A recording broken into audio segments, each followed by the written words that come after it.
గోరు చిక్కుడుకాయ చాలా మంచిదండి.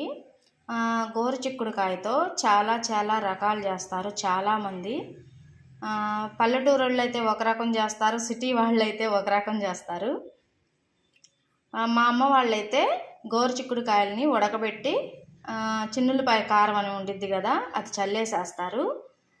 ఇక్కడైతే ఎలా చేస్తారంటే పచ్చిమిర్చి చిన్నులపాయ నూరి చేస్తారండి. నేను కూడా పచ్చిమిర్చితో చేస్తాను. నేను ఎలా చేస్తానో చూపిస్తాను.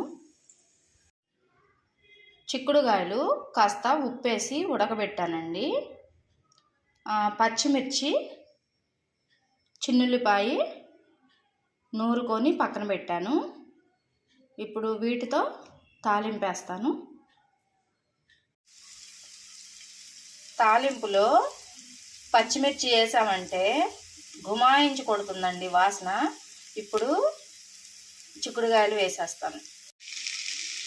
ఫైనల్గా అయితే ఇలా వచ్చింది గోరు చిక్కుడుకాయ కూర.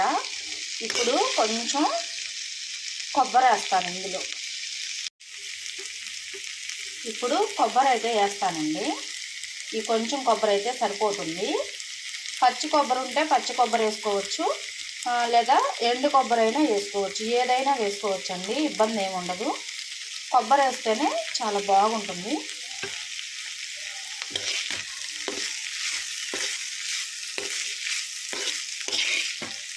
ప్లాస్టిక్ ఇలా అయితే వచ్చిందండి. చాలా బాగుంటుంది గోరు చిక్కుడుకాయ కూర. ఒకసారి ట్రై చేయండి.